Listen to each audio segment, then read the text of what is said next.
Five Nights at Freddy's 2 doesn't tiptoe into its ending. It detonates into one of the wildest cliffhangers the franchise has ever pulled.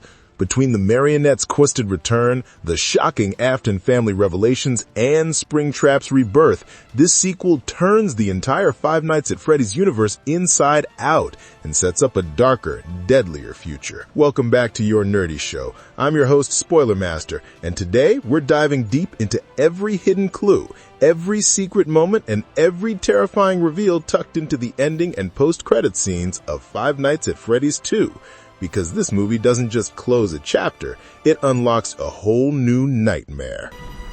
Abby, help us. The battle against the Marionette, how everything falls apart. All throughout Five Nights at Freddy's 2, Mike, Abby, and Vanessa become tangled in the mystery of the original Freddy Fazbear's Pizzeria, the same place where Charlotte Emily, Henry's daughter, died and became the Marionette. The toy animatronics still haunted the abandoned location, and Charlotte's spirit had been trapped inside the puppet for decades. When the movie finally reaches its climax inside the Schmidt house, everything descends into chaos. Charlotte has already proven she can possess multiple humans. First, Lisa, the paranormal investigator, then Abby. But Mike manages to free his sister by playing the music box Henry built for Charlotte when she was alive. It forces her out, but not for long. Instead of disappearing, she slithers off to find another host. And that's where everything goes wrong. Just as the toy animatronics corner Mike and Abby, something unexpected happens. The original animatronics from the first movie show up to save them. Freddy, Bonnie, Chica, Foxy, yes, the classic crew, arrive to protect the kids, confirming that the souls inside them now recognize Mike and Abby as allies rather than threats. But all of this victory comes with a cost, because while the fight ends, Charlotte is far from gone. There's no way that'll work.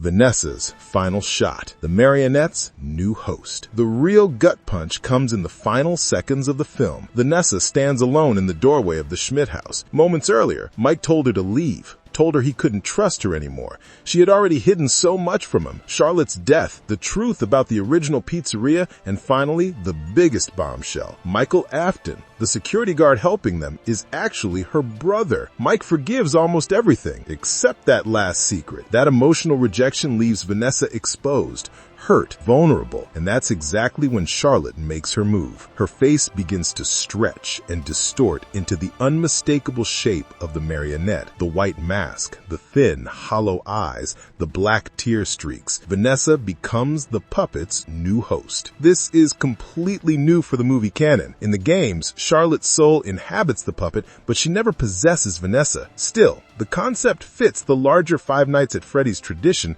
of spirits binding themselves to machines or to people connected to their past. Charlotte and Vanessa were childhood friends, making her an easy emotional target. Vanessa tries to hold on, but it's too late. The puppet has her now, and that single shot sets up Vanessa's entire character arc for the next movie.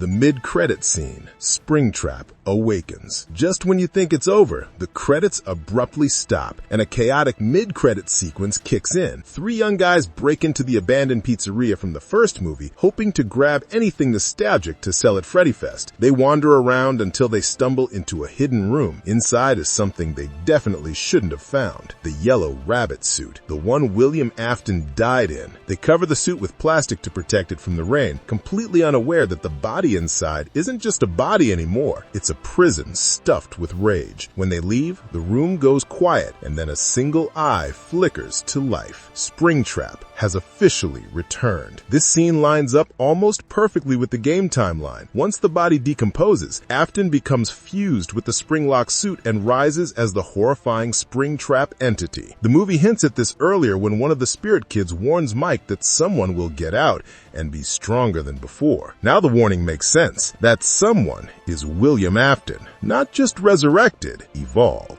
You deal with some of the mess you left in your head. My father was a monster. Henry's post-credits message, the biggest warning of all. Five Nights at Freddy's 2 doesn't stop at one credit scene. After all the text scrolls by, the audio crackles alive with a recording from Henry Emily. It continues the tradition from the games, where Henry was known only through cassette tapes. This message changes everything. Henry confirms he was William Afton's old partner and co-creator of the animatronics. He reveals that the spring lock suits, one of the worst inventions in the franchise, were his design, and he apologizes for everything they unleashed on the world. But he isn't just sharing regrets, he's giving Mike instructions. Henry says he still has animatronic parts that can be used to fight back. These pieces are outdated, unstable, but still powerful enough to help Mike defend Abby and themselves from the threats that are coming. Then comes the line that sends chills. "She's coming for you." The audio glitches. Something scratches violently in the background. The clear implication? The Marionette has already gone after Henry. He may already be dead, or worse, she may have taken something from him. Some little girl got murdered here. The mystery of Michael Afton missing without a trace. The movie's late act twist is the identity of the new security guard, Michael. Fans of the game likely saw it coming, but the movie waits until the final stretch to confirm it. Michael is William Afton's son, Vanessa's brother.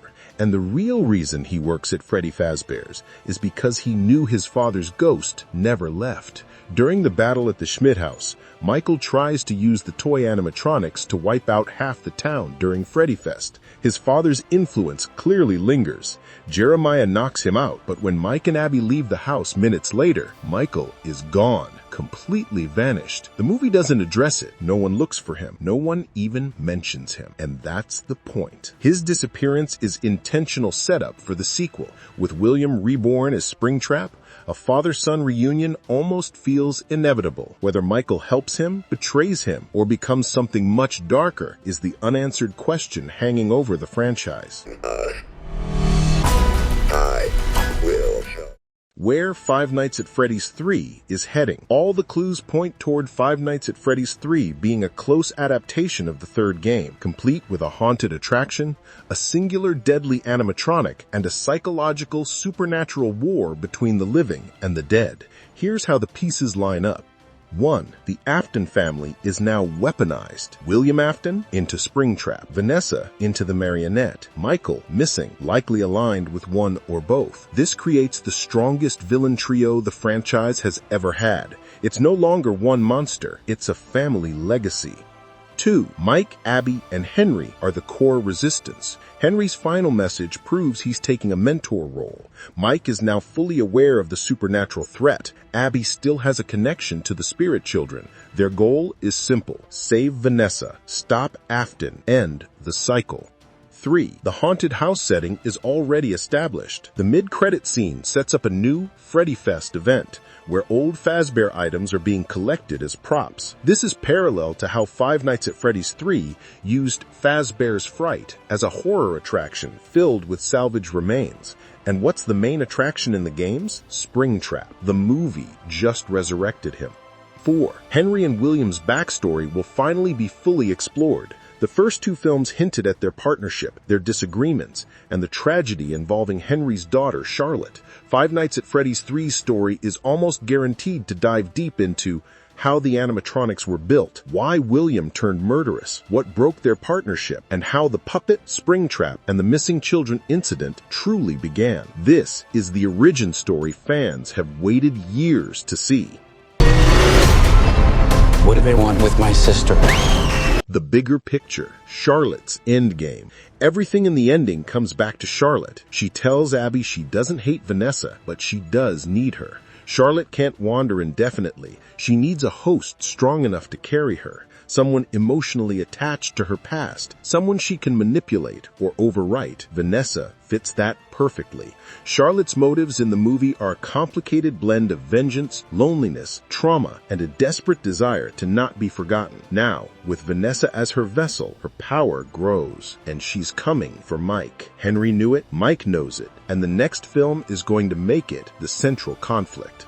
Or are you gonna want to? Our nerdy thoughts. Five Nights at Freddy's 2 doesn't just set up a sequel, it launches an entire arc. Vanessa becomes the Marionette, William Afton rises as Springtrap, Henry delivers his final warning, and Michael disappears into the shadows. Everything is pointing toward a collision. Afton family versus Henry, Mike, and Abby. Springtrap versus the puppet, the living versus the dead. Five Nights at Freddy's 3 is shaping up to be the darkest, most emotional, and most lore-heavy entry yet, and if the movie sticks to the game structure, fans are in for something wild. No, what the heck, I'll laugh anyway.